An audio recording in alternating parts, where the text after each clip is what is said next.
പിന്നെ അടുത്തതായിട്ട് എനിക്ക് പറയാനുള്ളത് വാക്സിനെ കുറിച്ചാണ്. വാക്സിൻ നമുക്കറിയാം, നിങ്ങൾ എല്ലാവരും ഇപ്പൊ പോകാൻ പുറപ്പെടുന്ന എല്ലാവരും മെനിഞ്ചോകോക്കൽ വാക്സിൻ എടുത്തിട്ടുണ്ടായിരിക്കാം. കാരണം അത് കമ്പൽസറി ആണ്, മാൻഡേറ്ററി ആണ്. അത് സൗദി ഗവൺമെന്റ് തന്നെ ഇൻസിസ്റ്റ് ചെയ്യുന്നതുകൊണ്ട് നമുക്ക് എല്ലാവർക്കും അത് എടുക്കാതെ പോകാൻ പറ്റില്ല എന്നുള്ളത് നിങ്ങൾ എല്ലാവരും എടുത്തിരിക്കും. പക്ഷേ വേറെ ഒരു വാക്സിൻ ഉണ്ട്, അത് നമ്മൾ അധികം ആളുകളും എടുക്കുന്നില്ല, പക്ഷെ വളരെയധികം പ്രയോജനമുള്ള ഒരു വാക്സിനാണ് ഇൻഫ്ലുവൻസ വാക്സിൻ എന്ന് പറയുന്നത്. എന്ന് വെച്ചാൽ സാധാരണ ഫ്ലൂ പനി ഉണ്ടല്ലോ, നമ്മൾ ഈ ഏതൊരു പിൽഗ്രിമേജ് ആണെങ്കിലും, ഇപ്പൊ ഹജ്ജ് ആയിക്കോട്ടെ അല്ലെങ്കിൽ ഉംറ ആയിക്കോട്ടെ, അതല്ലെങ്കിൽ മറ്റ് മതസ്ഥരുടെ ഒരുപാട് പിൽഗ്രിമേജ് ഉണ്ടല്ലോ, കൂടുതൽ ജനങ്ങൾ ഒന്നിച്ചു കൂടുന്ന സ്ഥലങ്ങളിൽ ഈ ഫ്ലൂ, നമുക്ക് എല്ലാവർക്കും പറയാം ഉംറക്ക് പോയി കഴിഞ്ഞാൽ ഒരു പനി ഉറപ്പാണ്, ഒരു കഫ്കട്ട് ഉറപ്പാണ്, അല്ലെങ്കിൽ ഒരു ജലദോഷം ഉറപ്പാണെന്ന് നമ്മൾ പറയാറുണ്ടല്ലോ. അതിന്റെ കാരണം ഈ ഇൻഫ്ലുവൻസ വൈറസ് ആണ്. ഫ്ലൂ വൈറസ് എന്ന് പറയുന്നത് നമ്മൾ സാധാരണ പറയുന്ന ഈ വൈറൽ പനി എന്ന് പറയുന്നത് സംഭവം ഇൻഫ്ലുവൻസ വൈറസ് ആണ്. ഇതിനെതിരായിട്ട് ഇന്ന് നല്ല ഫലപ്രദമായിട്ടുള്ള വാക്സിൻ അവൈലബിൾ ആണ്. അത് ഓരോരോ വർഷവും ആ വാക്സിൻ പുതുക്കിക്കൊണ്ടേയിരിക്കും. കാരണം ഈ ഇൻഫ്ലുവൻസ വൈറസിനുള്ള പ്രത്യേകത എന്താണെന്ന് വെച്ചാൽ അതും അതിന്റെ ഘടന മാറ്റിക്കൊണ്ടേയിരിക്കുന്നത് കൊണ്ട് നമ്മൾ കഴിഞ്ഞ വർഷം എടുത്ത വാക്സിൻ ചിലപ്പോൾ ഇപ്പോഴുള്ള ഫ്ലൂ വൈറസിന് നമുക്ക് പ്രയോജനപ്പെട്ടുകൊള്ളുന്നില്ല. അപ്പൊ അതുകൊണ്ട് ഈ ഫ്ലൂ വൈറസ് ആൻഡ് വാക്സിൻ അത് വളരെ സുലഭമായി ലഭിക്കുന്നതാണ്. എനിക്ക് തോന്നുന്നു 1500-2000 രൂപയൊക്കെയാണ് അതിന്റെ വില വരുന്നതെന്ന് തോന്നുന്നു.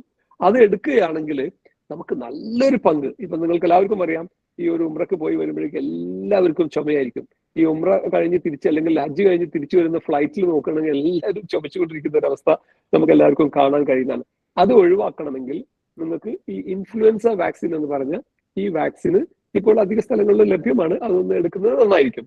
പ്രത്യേകിച്ച് നമ്മൾക്ക് പ്രായം കൂടുതലുള്ള ആളുകൾ, കാരണം അവർക്കാണ് എന്തെങ്കിലും ഒരു ഇൻഫെക്ഷൻ വന്നു കഴിഞ്ഞാൽ പെട്ടെന്ന് കിടപ്പിലായി പോകുക, അല്ലെങ്കിൽ ക്ഷീണം വന്നു പോകുക പറ്റില്ല. ഇപ്പൊ ചെറുപ്പക്കാരാണെങ്കിൽ ഒരു ഫ്ലൂ വൈറസ് വന്നു കഴിഞ്ഞാലും 2 ദിവസം പനിച്ച് അവരങ്ങനെ റിക്കവർ ആവും.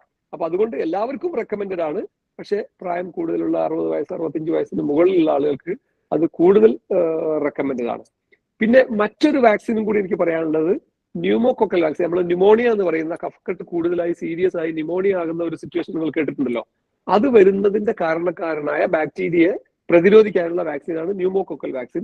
ഇത് എല്ലാവർക്കും പരക്കെ ഞാൻ പറയുന്നില്ല. ആദ്യം പറഞ്ഞ ഇൻഫ്ലുവൻസ വാക്സിൻ എല്ലാവർക്കും എടുക്കുന്നത് നല്ലതാണ്. പക്ഷെ ന്യൂമോകോക്കൽ വാക്സിൻ ഈ ഹാർട്ട് ഡിസീസ് ഉള്ള ആളുകൾ, ഹാർട്ട് ഡിസീസ് എന്ന് വെച്ചാൽ ജസ്റ്റ് ആൻജിയോപ്ലാസ്റ്റിയോ ബൈപ്പാസോ ചെയ്തത് മാത്രമല്ല, അവർക്ക് വേണമെന്നില്ല. ഹാർട്ട് ഓൾറെഡി അറ്റാക്ക് ഒക്കെ വന്ന് പമ്പിങ് വീക്കായ ആളുകളുണ്ടാവും. ഇപ്പം ആൻജിയോപ്ലാസ്റ്റി കഴിഞ്ഞതാണ്, ബൈപ്പാസ് കഴിഞ്ഞതാണ് എന്നതല്ല അതിന്റെ ക്രൈറ്റീരിയ. ഹാർട്ട് വീക്കായ ആളുകൾക്കാണ് അതിന്റെ ആവശ്യം വരുന്നത്. അതേപോലെ തന്നെ ഈ ശ്വാസമുട്ടലുള്ള ആളുകൾ, ആസ്മ ഉള്ള ആളുകൾ, ഈ പണ്ട് കുറെ കാലം സിഗരറ്റ് ഒക്കെ വലിച്ചിട്ട് COPD എന്ന് പറയുന്ന രോഗമുള്ള ആളുകൾ, പിന്നെ കിഡ്നി ഫെയിലിയർ ഉള്ള ആളുകൾ, ഇത്തരം ആളുകൾക്ക് ഇത് സ്ട്രോങ്ലി റെക്കമെൻഡഡ് ആണ് ഈ ന്യൂമോകോക്കൽ വാക്സിൻ. എന്ന് വെച്ചാൽ ന്യൂമോണിയ വരുന്നതിനെ തടയുന്ന